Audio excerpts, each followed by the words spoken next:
Bonsoir à toutes et à tous et bienvenue pour cette 5e émission de Bourges, 100% Bourges FC. Ce soir, on reçoit Maud Machado, qui est bénévole au club depuis une dizaine d'années, ainsi que son mari d'ailleurs, Dany, qu'on salue au passage. Maud s'est engagée il y a 10 ans au club comme bénévole.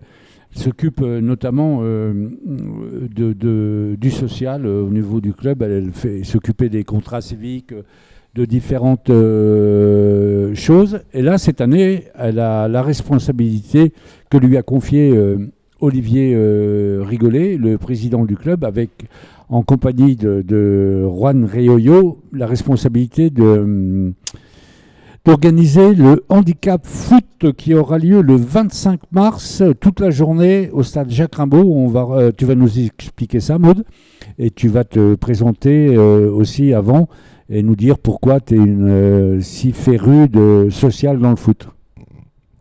Bonsoir à tous, donc Maud Machado. Effectivement, ça fait 10 ans à peu près que je suis bénévole. C'est venu avec les enfants qui pratiquaient le foot. Donc on a voulu, avec mon mari, donner un petit coup de main au club.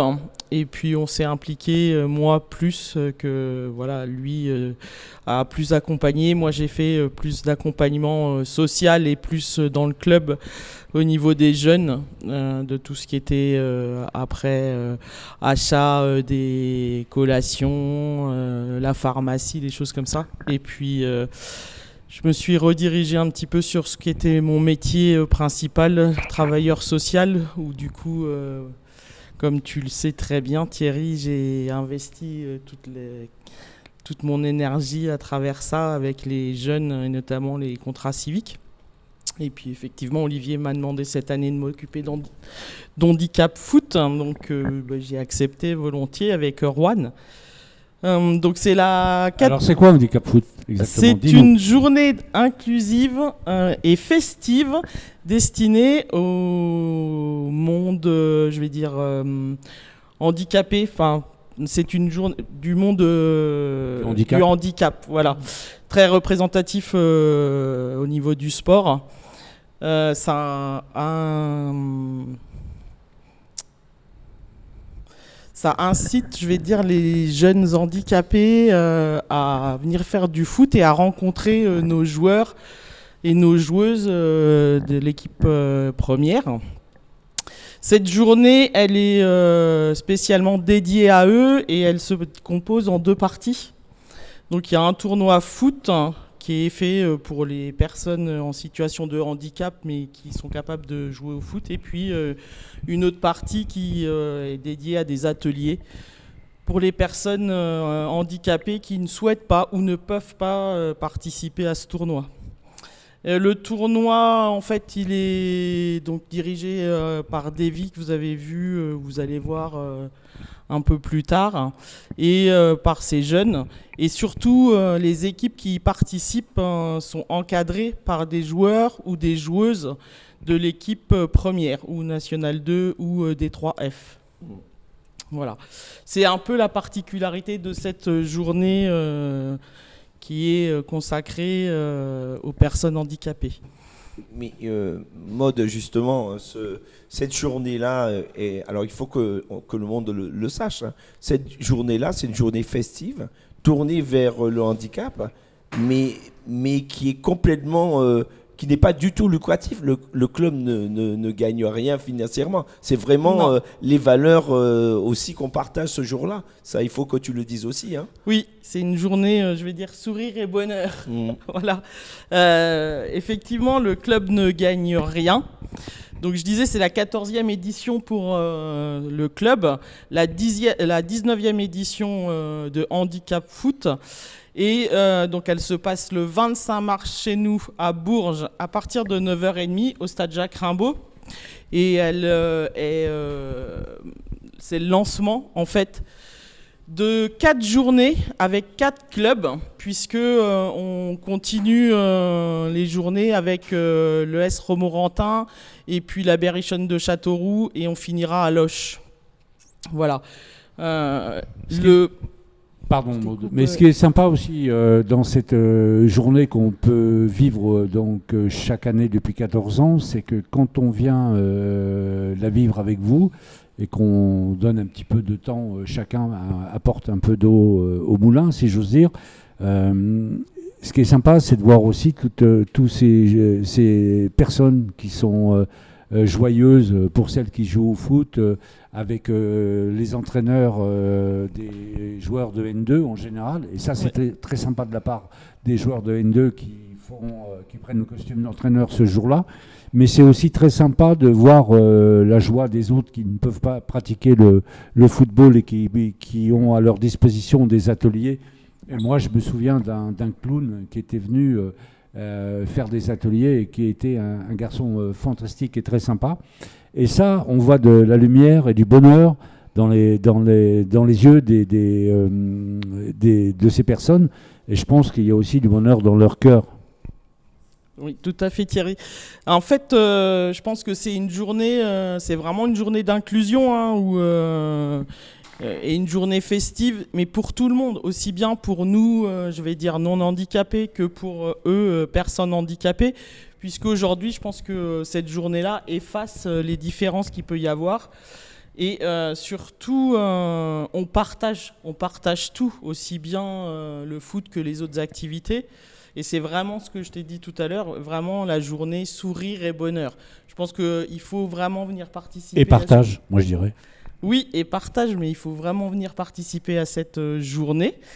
Donc aujourd'hui, on a contacté sur les 4 départements, ça fait à peu près une centaine d'établissements, mais sur le département du Cher, c'est à peu près 60 établissements.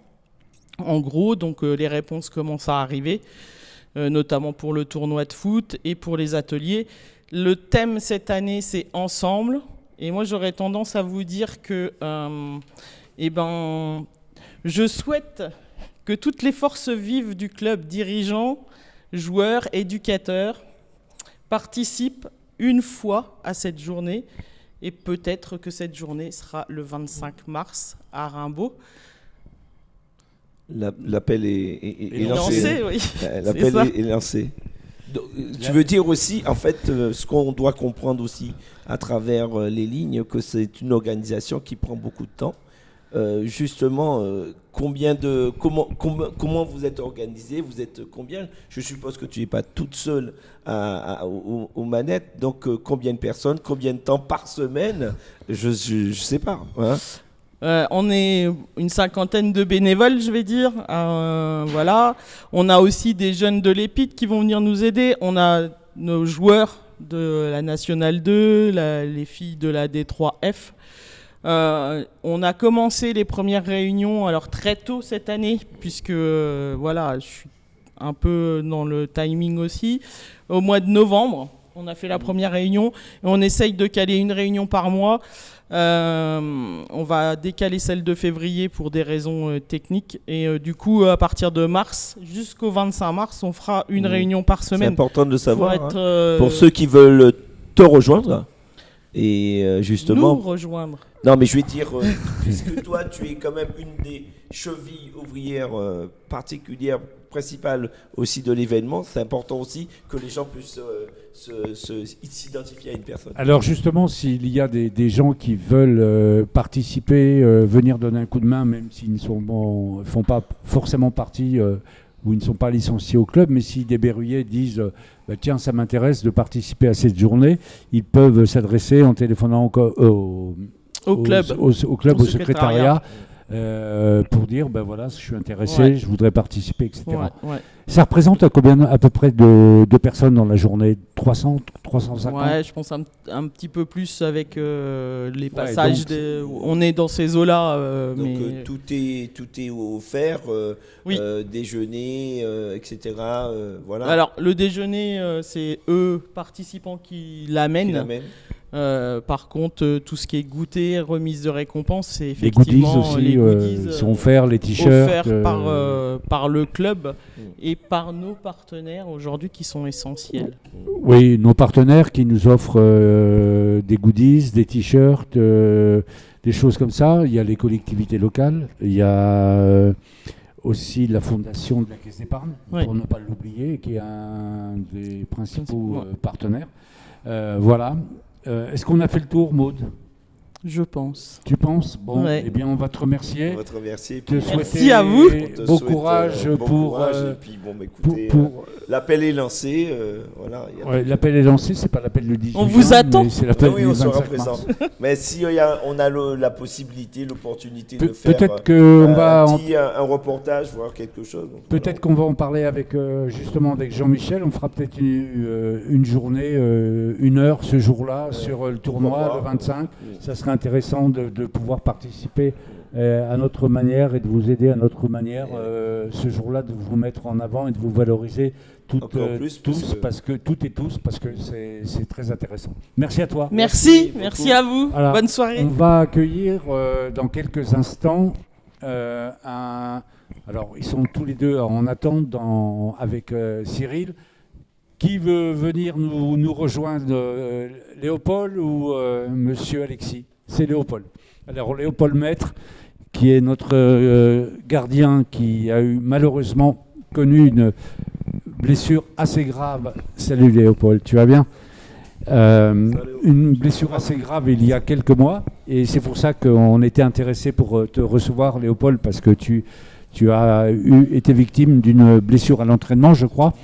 Mais avant de te questionner sur tout ça, j'aimerais bien que tu nous rappelles un petit peu que tu te présentes et que tu nous rappelles un petit peu ton parcours.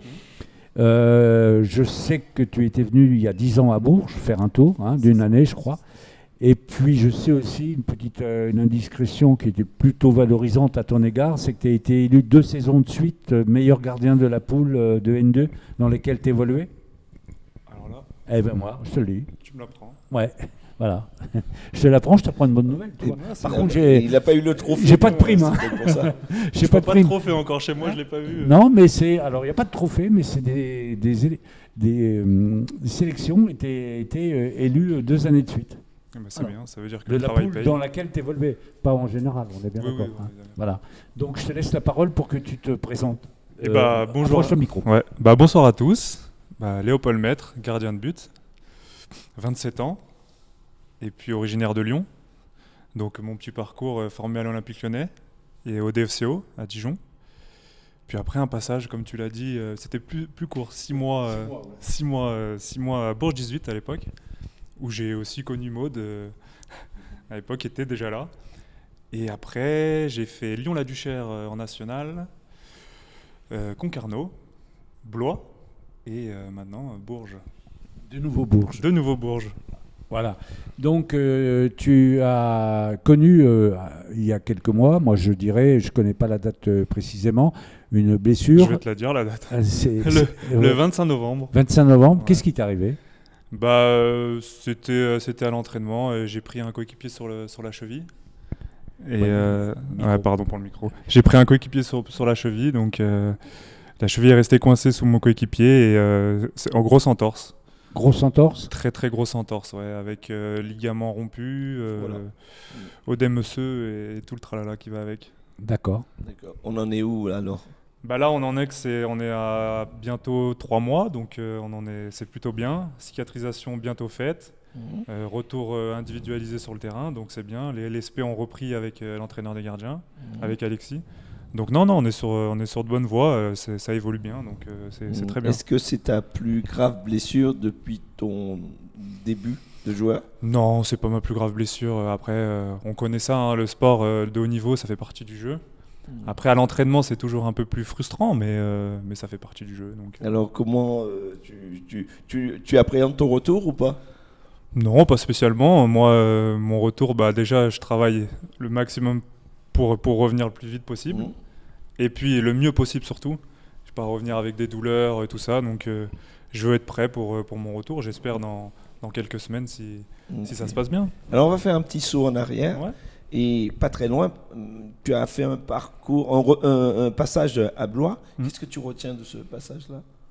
Ouais, c'était il y a longtemps, mais une bonne région. J'ai eu des bonnes relations. Maud était là, donc même Cyril était là. Non, je parlais de Blois. Ah, Blois, pardon. Oui. Ah, Blois. Ouais. Blois, Blois, l'équipe qu'on va jouer la C'était semaine. juste avant de venir là. Ah, bah, c'était super, Blois, 2 ans à Blois, Mm. une équipe familiale. Et ça s'est super bien passé ces 2 ans. Mm. Tu sais pourquoi on en parle? Ouais, bah oui, Donc alors, c'est le choc de ce week-end. alors justement, comment de loin, enfin pas de loin, mais de pas si loin, tu l'appréhendes? Comment tu vois ça? Bon, moi, je l'appréhende assez bien parce que je suis plutôt supporter pour ce week-end. Mm. Bon, ouais, j'ai bien envie que mes coéquipiers gagnent quand même si c'est mon ancien club.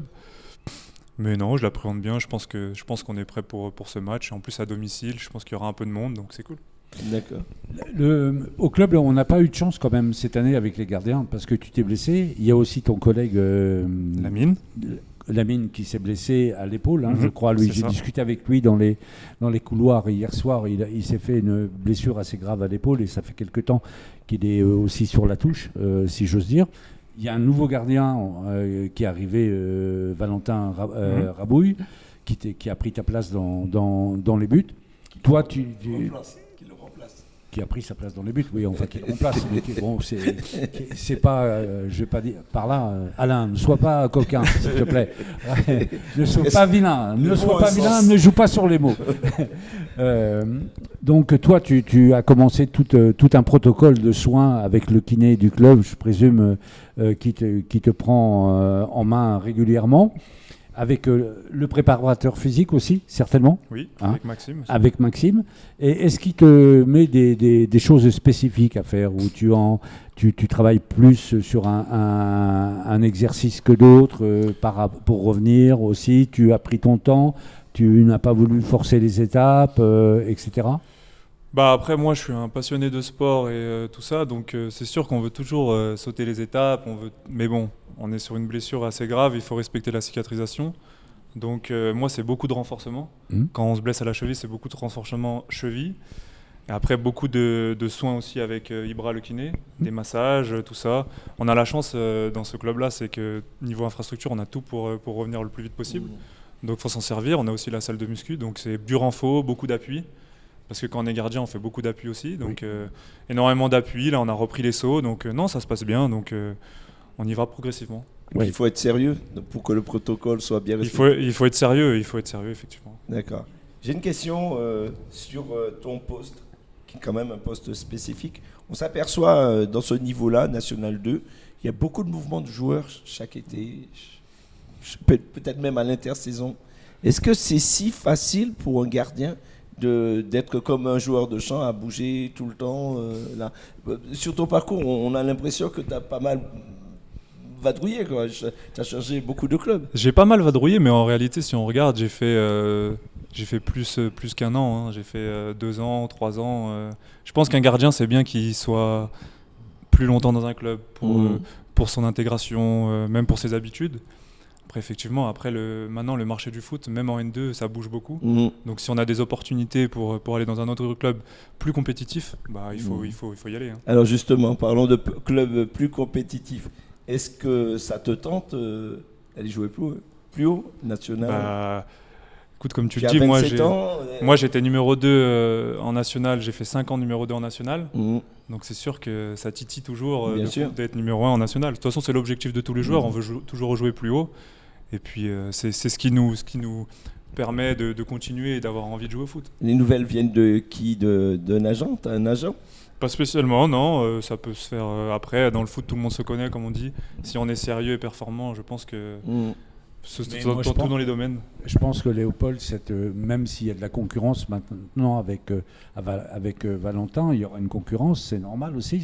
Ça fait partie du business d'un joueur, du métier de joueur de foot. Ça, tout le monde le sait.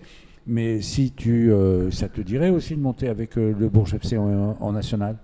De toute façon, c'est l'objectif.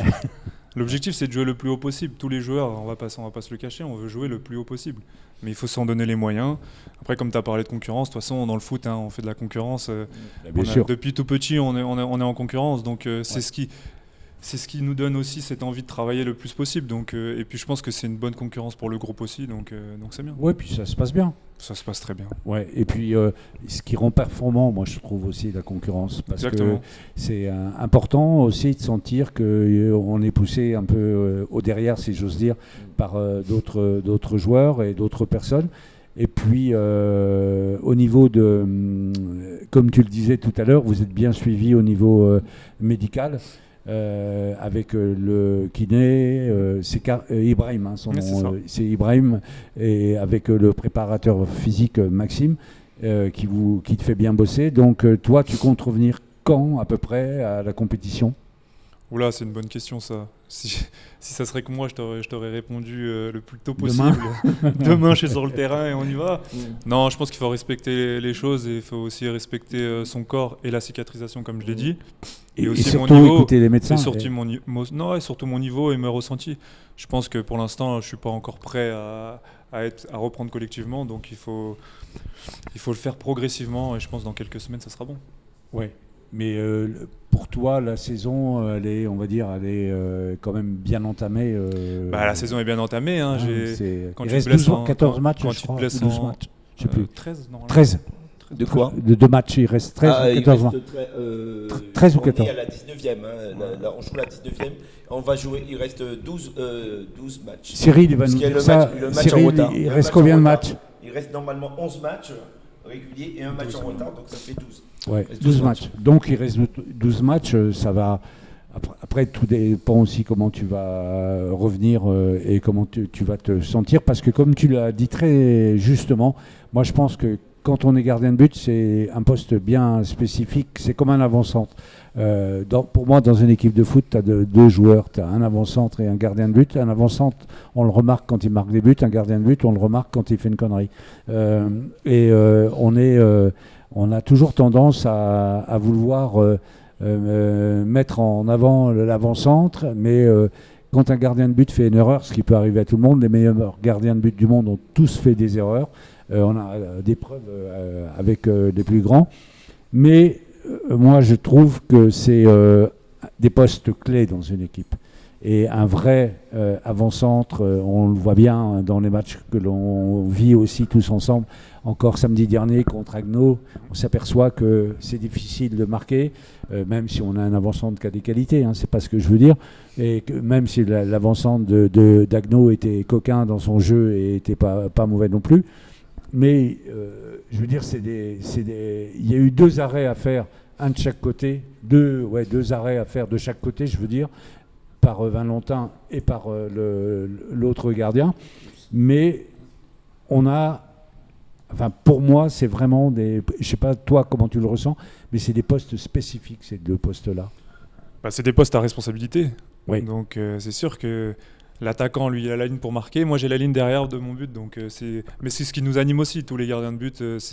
C'est aussi pour ça qu'on est à ce poste-là, parce qu'on est animé par ça et par cette adrénaline. Alors moi j'ai une dernière question, Léopold. Est-ce que pour être gardien, il faut être un peu fou? Ouais, je pense. Hein. Tu penses? Ouais, je pense. J'en connais pas beaucoup qui se jettent par terre tous les jours. Hein. Mais bon, moi j'adore ça, donc et j'espère que je vais pouvoir vite me rejeter par terre très vite. Ouais, on est impatient de te revoir. Alors, vraiment, ça va être la dernière. Hein. Là, tu es donc en reprise. Et si tu avais un petit message à passer à ton coach, ce serait lequel? C'est une bonne question. Je suis toujours là. Hein. Je suis toujours là et je pense qu'il me voit tous les jours bosser aussi. Donc, Ok, écoute, on te remercie d'être là. Et tu seras, bien sûr que tu seras avec nous samedi soir. Et ce sera avec plaisir, puisqu'on puisse je serai le premier supporter. Alors, si tu veux, samedi soir, tu passes à la cabine de commentaires et tu nous diras un mot à la mi-temps sur tes impressions sur le match. On compte sur toi. On compte sur toi. Merci Léopold d'être passé avec nous. Et c'était très sympa. Puis travaille bien pour revenir dans l'équipe. À bientôt. Maintenant, on va accueillir Monsieur Alexis Manet, qui est sur le tonnerre d'applaudissements, qui est milieu de terrain, Monsieur Manet, ou défenseur central. Tu as joué à ces 2 postes-là déjà. Voilà. Bon. Bonsoir à toi. Ça va ? Ouais, ça va. Bonsoir à toi Alexis. Merci d'avoir accepté notre invitation. Avec plaisir. Voilà.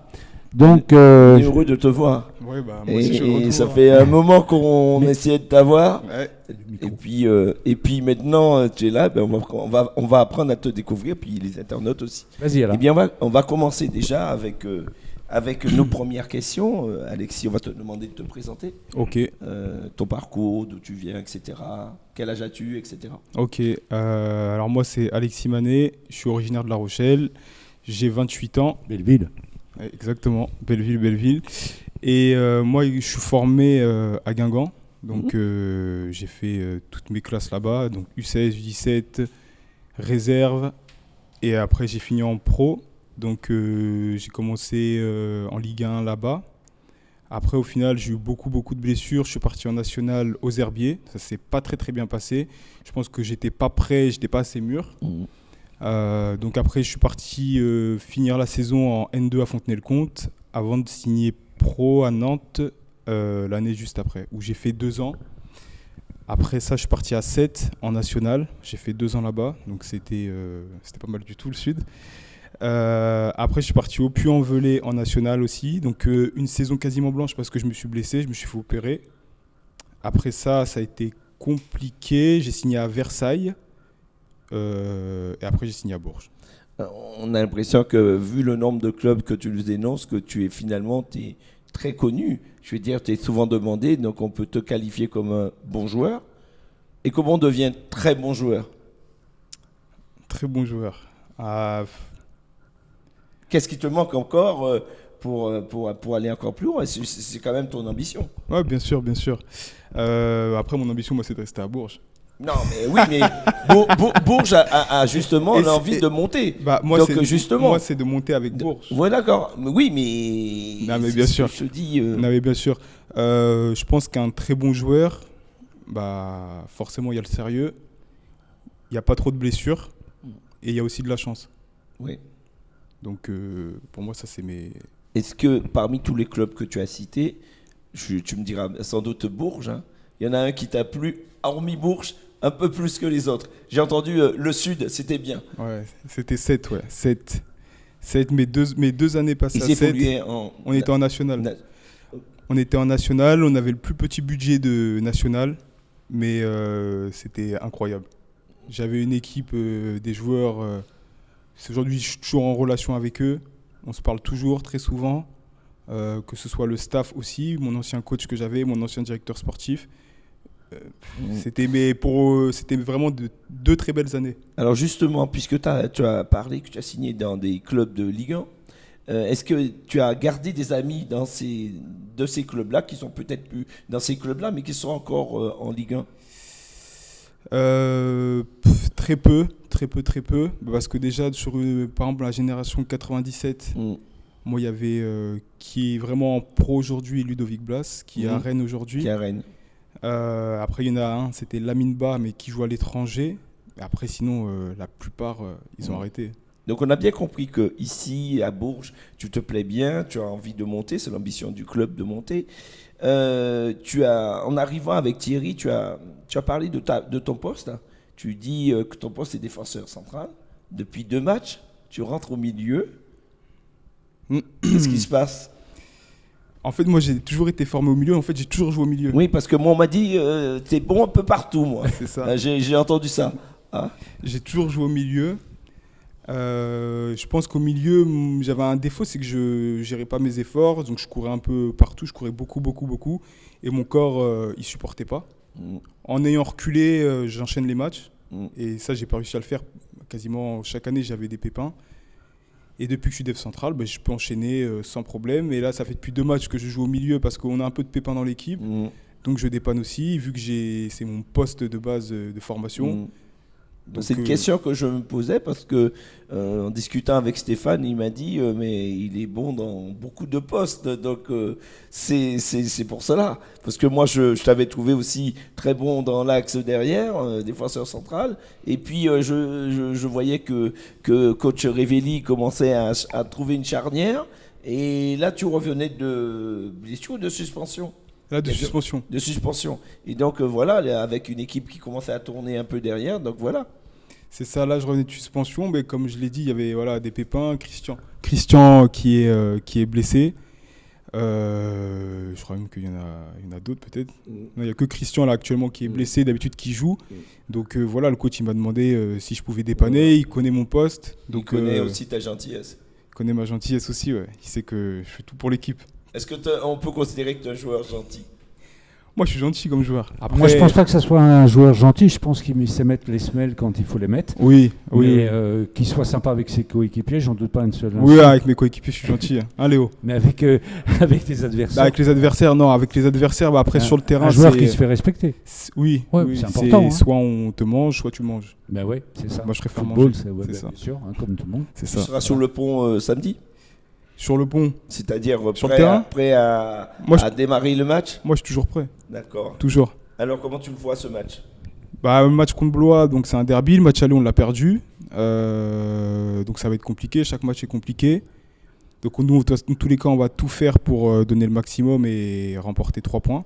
Dans tous les cas, il ne faut pas le perdre. Si on ne gagne pas, il ne faut pas perdre. Donc on va tout faire dans tous les cas pour gagner. Oui. Et Blois, c'est toujours été une équipe, bizarrement, qui nous a causé des petits soucis. Donc on espère que samedi prochain, dans 2 jours, tout se passera bien pour les couleurs du Bourges FC. Et puis, en espérant aussi qu'il y ait du monde au stade, parce que c'est important pour nous. Vous avez fait un match sérieux à Agno samedi dernier, une équipe qui n'était pas facile à jouer non plus, parce qu'elle avait des arguments, vous en aviez eux aussi, donc vous êtes neutralisés dans le jeu. Il y a eu des occasions de part et d'autre, comme je le disais tout à l'heure à Léopold, et les 2 gardiens ont sorti les 2 parades qu'il fallait faire. Donc c'est important ce match pour Blois, parce que la victoire, on doit l'avoir au bout du pied, si j'ose dire ça, samedi soir, car le samedi suivant, on va jouer le match que tout le monde doit attendre, c'est Thionville, le leader. Et je pense que là aussi, on aura du monde au stade. Et je pense que vous, joueurs, vous êtes impatients de jouer ce match contre Thionville, que vous n'avez pas pu jouer il y a un mois? Impatient. Après, avant de penser à Thionville, forcément, on pense à Blois. Bien sûr. Et derrière, on se penchera vraiment sur Thionville. Dès Mais que là, le match de Blois est fini, on passe à Thionville. C'est ça, dans les exactement. têtes, c'est ça, hein. Exactement. Est-ce que ce match contre Thionville, c'est vrai qu'on en parle un petit peu, peut-être trop tôt, ce match de Thionville, tu le sens comme un match charnière de la saison? Ça va être un bon match. Ça va être un bon match parce que je pense qu'aujourd'hui, c'est une des meilleures équipes de la poule. Je pense qu'on fait aussi partie des meilleures équipes de la poule. Donc ça va être un très beau match. Et encore une fois, moi pour l'instant, je me consacre vraiment sur le prochain match contre Blois. Après, dans tous les cas, Thionville, ce sera un match comme un autre, peut-être plus difficile ou pas. Franchement, je pense pas, parce qu'on aura forcément une envie de les rattraper en termes de classement. Mais de toute façon, le championnat ne sera pas encore joué. Il restera derrière une dizaine de matchs. C'est ça. Donc, il y a encore des choses. J'aimerais revenir sur le match de Haguenau, parce que en le commentant, on avait l'impression, tous les 3, que Haguenau avait décidé finalement, quand ils ne pouvaient pas gagner le match, de reculer leur base. Et puis c'est tout à la fin qu'ils ont tenté le coup pour pouvoir gagner sur la fin, en faisant rentrer des attaquants. Est-ce que tu as ressenti ou tu as perçu la même chose? Moi, ce que j'ai ressenti pendant le match, c'est vraiment que c'était tactique. C'est un match qui était très tactique. Il n'y avait pas du tout d'attaque-défense. C'était vraiment une équipe était en possession, l'autre équipe défendait, attendait de récupérer le ballon, on se remettait en place. Et c'était vraiment un match tactique. Beaucoup dans le contrôle. Exactement. Exactement. Alors moi, je vais te parler d'un autre sujet que le football. C'est que tu as une particularité, c'est que tu joues au foot à un haut niveau, en National 2, mais tu as aussi déjà pris du recul par rapport à ça dans ton esprit, en te disant qu'il fallait que tu assures l'après-football, et tu as monté déjà une société. Et au niveau, moi je trouve que ça c'est super au niveau social, parce que c'est quelqu'un qui en veut, quoi, hein, et comme tu disais, soit on mord, soit on meurt, hein, tout à l'heure. Et ça, c'est un truc qui te trottait dans la tête depuis longtemps Ça, c'est quelque chose qui me trottait en tête depuis longtemps, parce que j'ai toujours voulu lancer des petits business à côté du foot, parce que je pense que j'ai vraiment un esprit entrepreneurial. Donc quand je suis arrivé à Bourges, je me suis dit, bon, cette année, je vais lancer quelque chose à côté, plutôt que de faire entraînement le matin, rentrer chez moi, jouer à la PlayStation, etc. Je me suis dit autant préparer l'après-carrière. On ne sait jamais ce qui peut arriver. J'ai eu beaucoup de blessures dans ma vie. Le foot, ça dure un temps. Mais après, qu'est-ce qu'on fait? J'ai parlé avec des personnes qui étaient un peu plus âgées que moi, qui, quand ils arrêtaient le foot, ils ne savaient pas quoi faire. Ils pouvaient parfois partir en dépression. 3 mois, 6 mois, 1 an. Et moi, ce n'est pas du tout le cas. Juste, je savais un truc, c'était qu'après le foot, j'ai pas envie d'avoir un patron. Je veux être mon propre patron. Demain, si je fais quelque chose, si ça marche, je veux me dire que c'est parce que j'ai sué. Si ça marche pas, c'est parce que j'ai mal fait ou c'est parce que c'était pas la bonne chose à faire. Oui, ou des fois, dans la vie, quand on échoue, c'est pour apprendre aussi. Hein. On apprend toujours. On apprend toujours. Pour moi, il n'y a jamais de... La vie est faite pour apprendre. Hein. Chaque jour, on apprend. Exactement. Tu arrives à bien partager ton temps entre ces deux activités? C'est ça. Surtout l'année dernière, c'était un peu plus compliqué parce que c'était vraiment le lancement. Donc, je travaillais, j'étais tout seul. Et aujourd'hui, j'ai une bonne petite équipe qui travaille bien.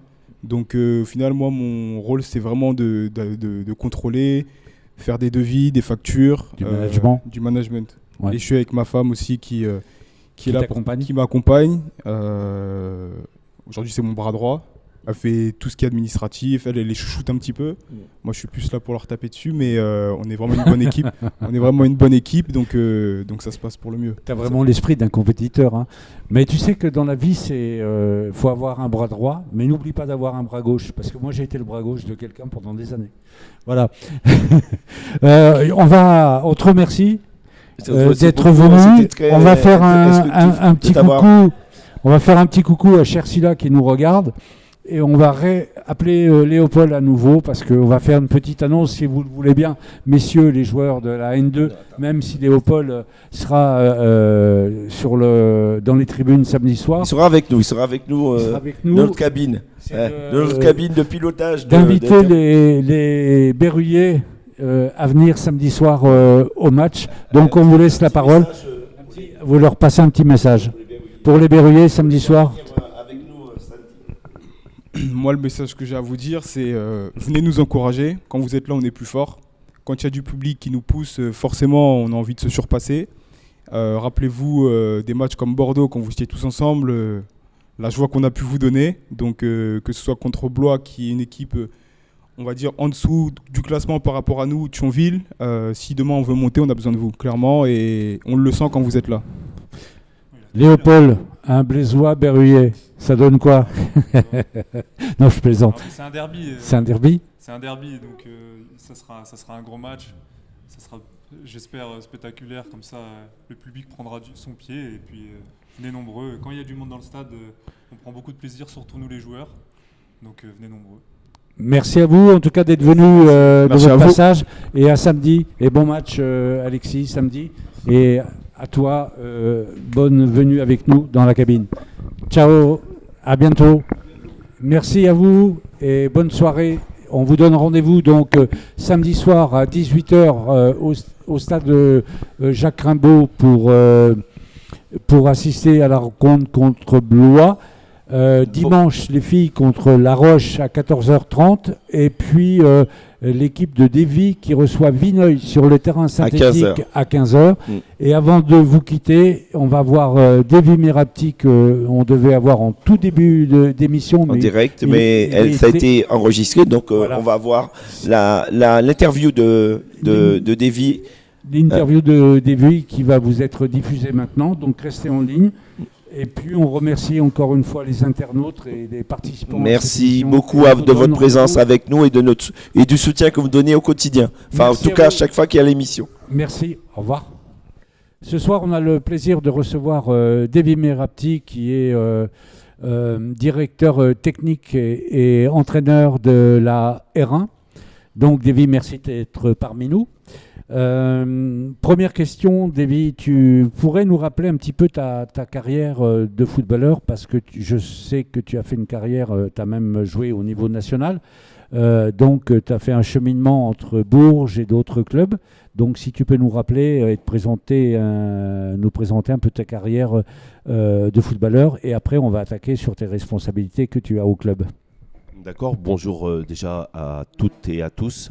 Bonjour à toi Thierry, Jean-Michel et puis Alain. Merci de votre invitation, ça me fait plaisir. Alors pour répondre à ta première question, Oui, effectivement. Alors j'ai joué longtemps au FC Bourges en tant que jeune, donc le fameux FCB, voilà, qui était une structure professionnelle, voilà, dans les catégories jeunes, U15 nationaux jusqu'à U17 nationaux, tout ça. Après, je suis parti. Après, j'ai fait grosso modo une carrière de national, voilà. Alors CFA, j'ai fini à Bourges ici, et après j'ai tourné dans les championnats, dans le championnat national, le national 1, notamment notamment à Libourne et puis à Beauvais. Voilà, et après je suis revenu très jeune ici pour des problèmes de santé comme ça peut arriver à certains joueurs. À tout le monde. Exactement. Donc, David, ton rôle au club, au Bourges FC depuis cette année où tu as fait ton retour aussi en provenance de Vierzon où tu étais l'entraîneur. Tu as le titre directeur technique et tu es entraîneur de l'équipe réserve senior. On va commencer par le côté réserve senior. Tu as connu un début de saison compliqué et moi, pour être venu à plusieurs matchs de ton équipe, on sentait que cette équipe avait un potentiel pour pouvoir relever la tête au bout de quelques temps, parce que taper les poteaux ou pas mettre des buts comme on pouvait voir, c'est juste pas permis que ça dure toute une saison. Donc maintenant, tu es, si je ne m'abuse, autour de la 5e place au classement, hein, 5-6e. Oui, tout à fait. Et tu as bien relevé, enfin ton équipe et toi-même, vous avez bien relevé la tête. Vous avez fait un très très bon match il y a 15 jours à Tours face au leader qui avait son équipe première, pour ainsi dire, sur le terrain, hein, si mes informations sont bonnes. Et le week-end dernier, vous êtes allé à Dreux arracher un match nul, 0-0, je crois, qui est aussi 4e de la poule. Hein, troisième. Donc c'est quand même des très bons résultats. Comment tu expliques ça, cette mise en route qui fut difficile, et puis maintenant on a l'impression que ça tourne comme sur des roulettes, si j'ose dire. Bon, au début, c'est peut-être que l'entraîneur, il n'était pas bon. Non, ça c'est pas possible. Ou il était peut-être pas au niveau de ses joueurs. Et puis il a fallu qu'il. C'était peut-être le contraire. Alors le contraire, certainement. Et honnêtement, c'est vrai. Je pense que il y avait certainement un déphasage entre ce que je voulais mettre en place au début et ce que les joueurs et le club voulaient mettre en place aussi eux. Et si chacun est de son côté, ça ne permet pas de faire bien fonctionner encore plus une réserve. Une première, hein, c'est jamais les mêmes problématiques, il y en a toujours, mais c'est différent. Passer ce round d'observation, c'est vrai, comme tu le soulignes Thierry, et je sais que tu es un fervent supporter de l'équipe 1, bien sûr, de toutes les équipes du club, mais y compris de la réserve, hein, puisque je t'ai vu aussi faire des kilomètres pour nous, et je tiens à te remercier, parce que c'est normal. C'est pas tout le monde qui fait ça, et pour une équipe réserve. Mais oui, passer ce round d'observation, et c'est vrai qu'on avait des contenus qui étaient intéressants, et également s'il y avait juste quand tu connais un petit peu le football et quand tu as un petit peu d'expérience, tu te dis que quand tu as des occasions, quand tu as une maîtrise, quand tu es capable de faire des passes et que tu es capable de te créer des occasions, c'est déjà une bonne avancée, et qu'en continuant à travailler, ça allait s'inverser, chose qui a été faite. Aujourd'hui, c'est l'investissement aussi des joueurs qui fait qu'on est sur 10 matchs en championnat, plus 2 en coupe, et ça doit faire à peu près 4 mois qu'on est invaincu. Toute série a eu une fin sur les 5 premières défaites. Toute série positive aura une fin aussi sur la positive. On essaie de la pousser le plus loin possible. Et puis après, on verra. Là, on reçoit 2 fois de suite, Vineuil et Avoine. Voilà, il nous faut encore quelques points pour assurer définitivement le maintien à la Guéroux. Alors, Vineuil, c'est le match de dimanche qui a lieu à 15h sur le stade synthétique. Dimanche, on sera le 22. Hein. Oui, ouais, tout à fait. On reçoit Vineuil, où on a perdu 2-1 là-haut sur un sens unique pour nous.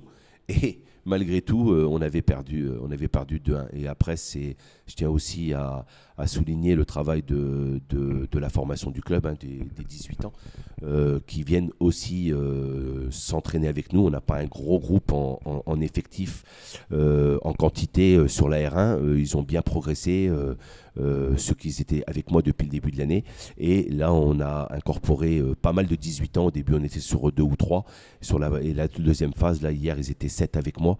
Et c'est bien parce qu'on essaye aussi de préparer l'avenir de cette réserve avec une ossature de joueurs issus du club, quoi. Bon, ça c'est plutôt intéressant. Et la fin du championnat, comme tu l'as dit tout à l'heure, vous êtes sur une série positive. Vous allez obligatoirement, c'est rare en tout cas que ça n'arrive pas, connaître une défaite. Ça c'est normal, ça fait pas partie de la loi des séries, hein, ce qu'on appelle. Je vais passer la parole à Alain sur le côté directeur technique par rapport à Davy, mais tu as le droit aussi, Alain, de lui poser une question. Parce qu'en fait, moi j'avais une question avant d'arriver chez les jeunes, donc savoir un petit peu la vie des jeunes. J'ai un petit trou parce que tu as évoqué ta carrière de joueur de niveau national, et on ne sait pas du tout comment tu en es venu à entraîner. Quand tu as fait tes premiers pas, qu'est-ce qui t'y a poussé? Est-ce que c'est une rencontre, etc.? C'est une bonne question, Alain. Alors, j'ai toujours été attiré par entraîner. J'ai entraîné très jeune. Je jouais à Bourges avec mon frère Mourad, d'ailleurs, hein, qui était le responsable de l'école de foot ici, hein, d'un Bourges, quand on était en CFA, tout ça. Hein. Mais j'ai toujours été autour. Hein, je jouais déjà à Libourne en national, que j'allais déjà voir. J'étais déjà attiré par à l'époque, c'était les 16 ans et les 18 nationaux. J'ai été sérieusement blessé à Beauvais, donc je donnais un coup de main aux 19 ans nationaux. Je suis revenu ici, c'est les copains qui m'ont dit vas-y, prends Jeune Bourges-Nord, la vraie histoire elle est là. Et un hommage aussi à Noël Driff qui avait fait du très bon travail au sein de Jeune Bourges-Nord. Et les autres copains me disaient prends les 13 ans DH de Bourges. Donc finalement j'ai fait les deux. Et après j'ai choisi d'aller vers les seniors. Après les rencontres, non, tout entraîneur t'en gardes des bons et des mauvais souvenirs quand tu es joueur. Quand tu es éducateur ou entraîneur, il faut quand même garder un petit peu de choses positives parce que chacun a du positif. Donc voilà, j'ai eu des bons entraîneurs, des très bons entraîneurs, des entraîneurs moyens. Mais dans le moyen, on prend ce qu'il y a à prendre, quoi. D'accord. Donc, quelque part, on sait beaucoup de jeunes éducateurs, jeunes entraîneurs se fixent toujours ce qu'ils voient à la télé, les principes qu'on voit à la télé, sur les réseaux. Est-ce que toi, tu es un peu dans ça ou pas? Ou tu fais un peu ton mélange? Les Guardiola, etc., etc. Non, je fais un petit peu je fais à ma façon. De toute façon, on va pas me... Avec le temps, on prend de l'expérience. Avec le temps, on est moins colérique, je dirais, si je devrais me définir aujourd'hui. Alors, j'entraîne une réserve aussi, hein, c'est un autre contexte qu'entraîner une première aussi. Mais après, non, c'est à ma façon. J'ai été longtemps catalogué comme un entraîneur qui défendait, pour certains peut-être qui défendait bien. Et puis après, à un moment, je me suis dit, j'ai fait une pause pendant le Covid, puis je me suis dit, oui, c'est vrai, et il faut peut-être attaquer un petit peu tout ça. Et puis, j'ai expérimenté des choses, voilà. J'ai même expérimenté en National 2 avec Vierzon, quand on n'avait pas très peu de moyens. On expérimente. Là, j'expérimente cette année. Voilà, on a fait des expériences avec les joueurs et on est fait de ça. Moi, je pense qu'il faut être convaincu sur des choses, mais pas avoir trop de certitudes, parce que trop de certitudes, tu te perds. Hein. Il n'y en a que 4 ou 5, tu l'as dit, les Guardiola, tout ça. Et après, de toute façon, généralement, c'est ma vision de la chose, 50-60% des coachs dans nos niveaux à nous sont faits par le niveau des joueurs, quoi. Ouais. C'est peut-être ma dernière question concernant justement alors j'allais dire ton passé, mais justement c'est une question sous laquelle je veux que tu rebondisses. Est-ce que tu as fait une croix sur Pour être joueur, oui. Ta mission d'entraîneur, mais d'une équipe première, d'une équipe de meilleur niveau, puisque tu as entraîné en National 3, National 2. Est-ce que tu as fait une croix là-dessus? Puisque là, tu parles beaucoup de l'entraînement, et on va parler tout à l'heure de la question des jeunes. Est-ce que c'est tourné vers les jeunes désormais ou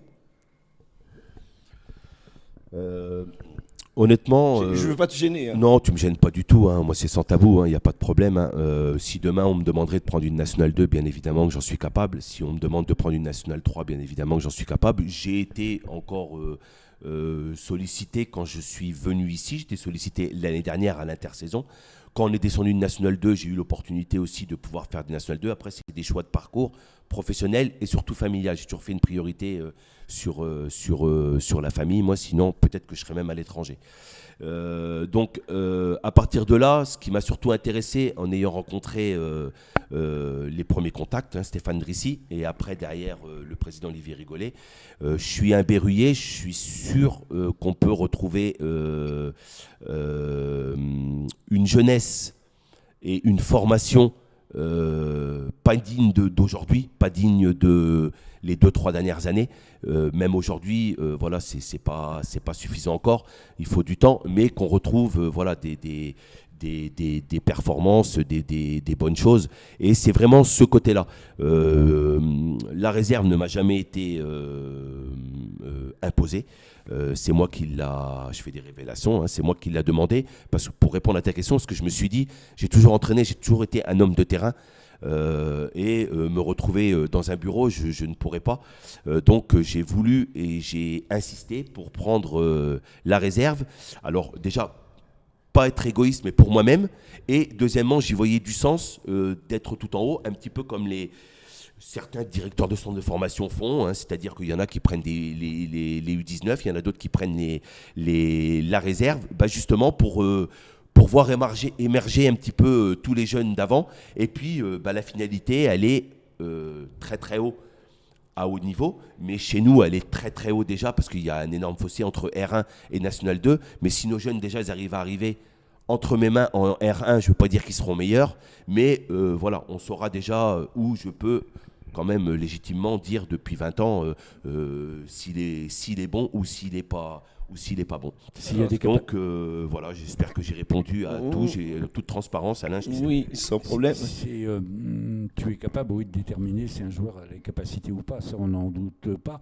Et puis ça se voit aussi parce que dans ta manière de coacher, tu es toujours très proche de tes joueurs.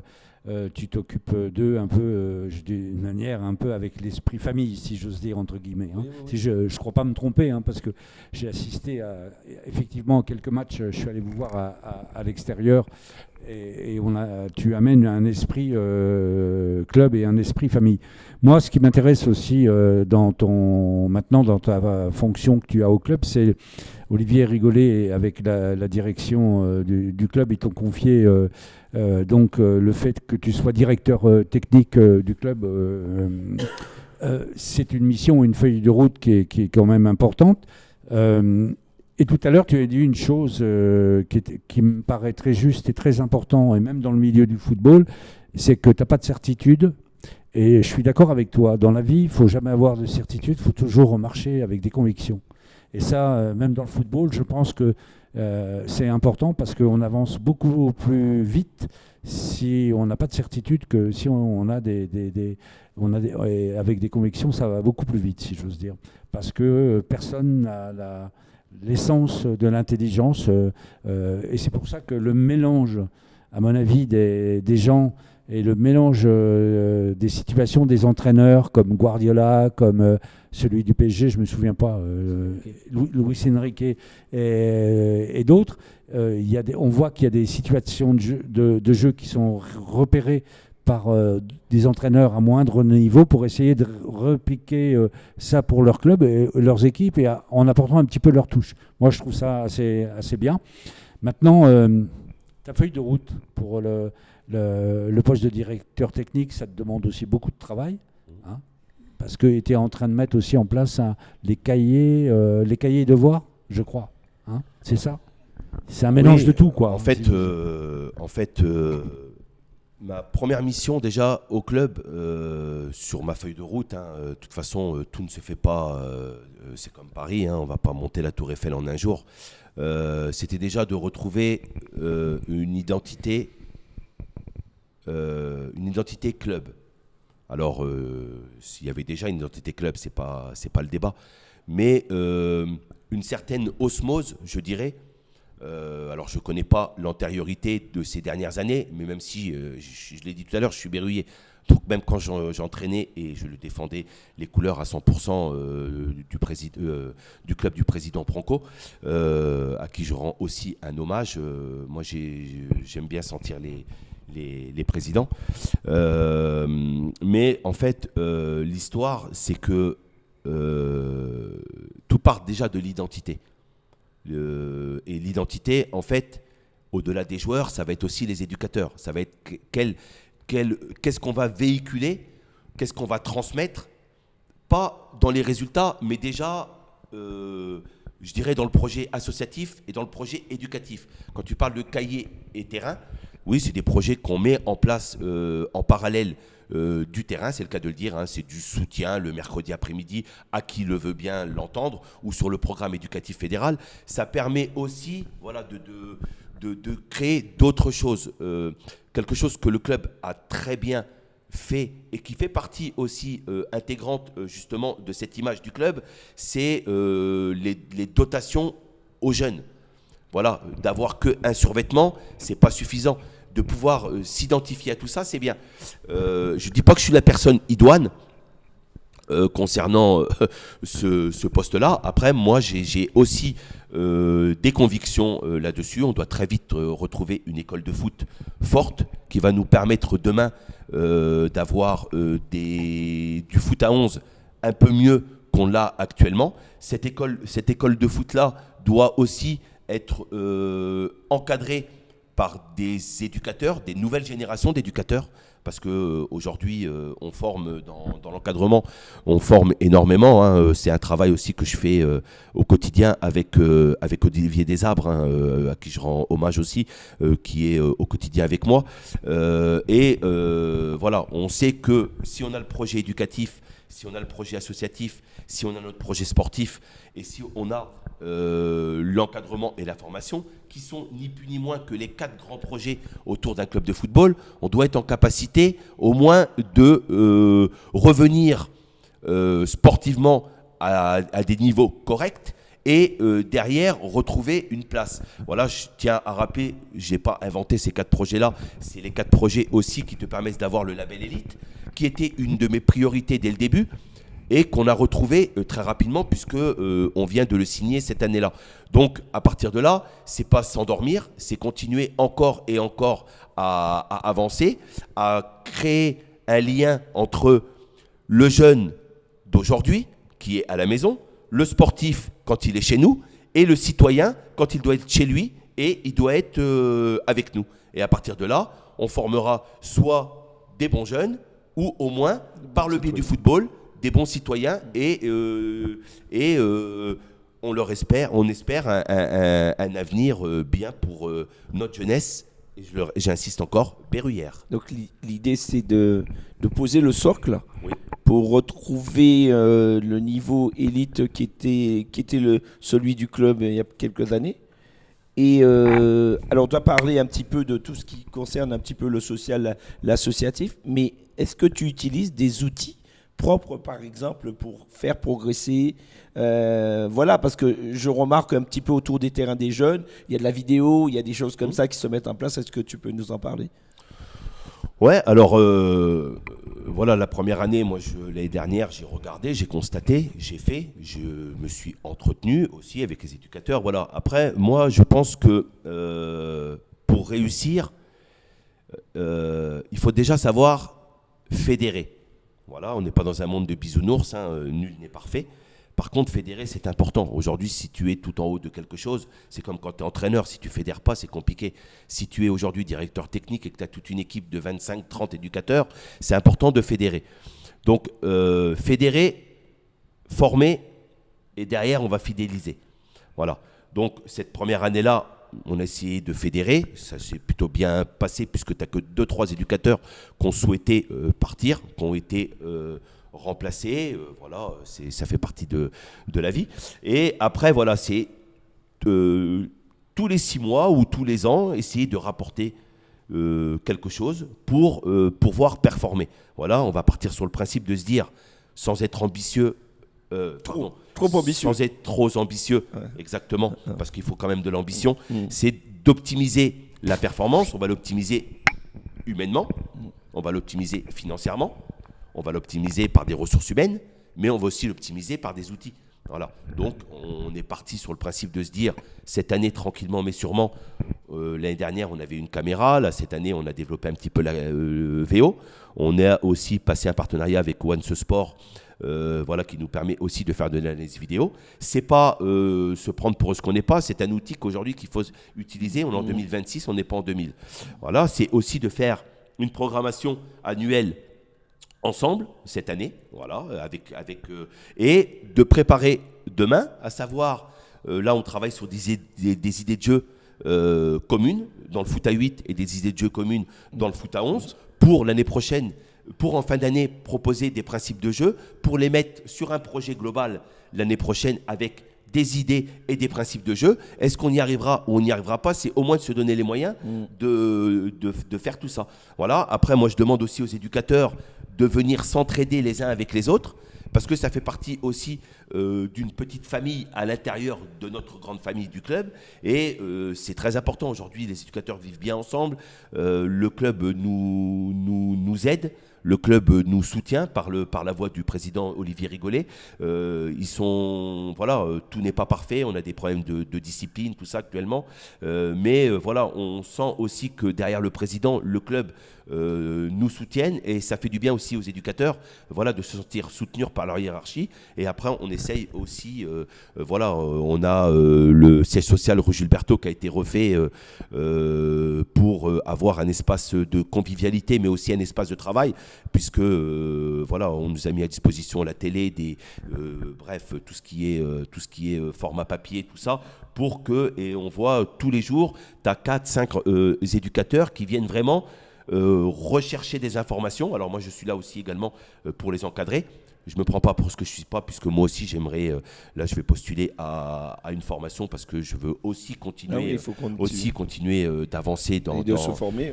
Voilà, c'est tout à fait normal. Donc après, finalement le fin mot c'est on transmet tout le temps, quelque part, Alain. Voilà, on prend, on transmet, on te transmet, tu dois retransmettre, et il n'y a pas de vérité. En tout cas, on est très content que tu sois là et que tu aies posé ta main sur ce projet-là, parce qu'on était un petit peu en manque, même en défaillance par rapport à ça. Eh bien, il faut bien partir par le bas pour remonter. On voit que les parents, les enfants sont contents. Oui. Donc, on est vraiment satisfait que ce projet soit mené à bien. De toute façon, ça va grimper au fur et à mesure. Donc, voilà. Tu as une équipe de combien d'éducateurs avec toi? Je ne l'ai pas exactement. Ouais, il y a une petite trentaine. Ouais, une petite trentaine. Donc, et tu fais des réunions régulières avec eux? Ah oui. Là, on est à peu près... moi, je travaille par pôle. Foot à 5, foot à 8, foot à 11 et global. Global, on l'a fait en présence du président parce que c'est tout à fait normal. Ouais. Voilà, on en a déjà fait 2 comme ça. Et après, on est déjà à 3 réunions foot à 5, 3 réunions foot à 8, 3 réunions foot à 11. Voilà, puis on met en place des tests, on met en place le cahier du jeune joueur, hein, même si ça se dit ici, les idées sont faites pour être prises et pour être améliorées, tout ça. Donc moi, j'ai pas de difficulté là-dessus. On va sortir aussi un carnet comme un bulletin scolaire, mais un carnet l'année prochaine, voilà, sur chaque trimestre. Voilà, on a un gros travail à faire avec les écoles. Voilà, on se doit d'être support aussi dans le temps, très rapidement même d'ailleurs, parce que le club veut grandir aussi. Dans le foot études aussi, on se doit voilà, de se réapproprier un petit peu ça, de travailler. Toutes les équipes bien sûr. qui Le foot à 11 passe par ça, voilà, et on se doit aussi de travailler sur les écoles primaires, sur les choses comme ça, mais ça va venir. Ouais. Et pour finir, parce qu'on va te libérer, je pense que tout le club est derrière vous, parce qu'on a tous envie alors tu parlais du président Rigolet tout à l'heure, mais il y a aussi le président au-dessus, Chersila, qui est aussi, c'est sa volonté de voir évoluer le club, parce que c'est aussi la volonté du grand boss Sadio Mané de voir évoluer le club avec les enfants, développer des tas de choses. Et ça, c'est quand même intéressant, comme tu l'évoquais tout à l'heure. Et donc, c'est une belle expérience, je pense, à vivre pour tout le monde. Et comme tu le disais très justement, il faut remettre tout ça sur les rails pour que le train redémarre normalement et qu'on puisse aller vers de nouvelles aventures. Donc, on va te remercier. Est-ce que tu veux rajouter quelque chose, Davy ? Un souhait ? Un souhait, c'est que tout le club continue d'évoluer, voilà. Un besoin, on a besoin de... on a toujours besoin. Je dis surtout pas. Non. J'en étais sûr. Là, je parle en domaine, je parle pas sur le service financier, je parle sur le service RH. On a besoin aussi de bénévoles autour des terrains pour arbitrer, pour faire des choses comme ça. C'est des choses que là... des bénévoles par an ? Des bénévoles par an, mais des bénévoles par an, pas des bénévoles entraîneurs, parce qu'aujourd'hui, aujourd'hui les bénévoles sont devenus entraîneurs. Et les parents sont devenus aussi entraîneurs, donc ça devient compliqué. Non, mais blague à part, on est en souffrance, on a énormément d'équipes, puisque rapidement, c'est quand même 4-5 équipes de U6, U7, 6-7 équipes de U8, U9, 5 équipes de U10, U11, 5 équipes de U12, U13, et là, on est juste à l'école de foot. Donc aujourd'hui, quand on nous demande en plus de mettre un entraîneur, plus un arbitre, plus un assistant, multiplié par 5 matchs, déjà il nous faudrait, si on enlève les éducateurs, il nous faudrait déjà 15 personnes. 5 Oui. et 5, 10 Ouais. personnes 10 bénévoles personnes, en ouais. plus pour être dans les clous. Alors, ce qui est intéressant, c'est que Davy, il n'est pas capable de dire le nombre d'éducateurs qu'il a. Par contre, il connaît le nombre des équipes. De chaque catégorie, et en particulier chez les plus petits. Non, c'est parce qu'il y en a, Parce qu'on voit qui... bien la fibre, finalement, c'est vraiment tourné vers les jeunes. Non, mais on fait les parce qu'il y a des éducateurs qui font des doublons. Donc c'est pour ça que je voudrais pas... Bon, on va te remercier, Davy. Ouais. Merci d'être venu, c'est sympa. C'est moi qui vous d'être remercie. passé par notre émission qui est toute jeune. Nous, on apprend aussi tout à chaque fois avec Alain et Jean-Michel. On a appris beaucoup aussi. On a appris beaucoup. Et ton présent et ton futur. Ouais. Oui. Et donc, bon match. Et on te souhaite le meilleur pour dimanche. On sera là avec toi dimanche. Merci à vous. Et tu auras la clé. La chaîne, elle est entre de bonnes mains. Voilà. C'est pour ça. Merci. Ouais. Merci. À bientôt. Thierry. Jean-Michel, merci. Alain, merci.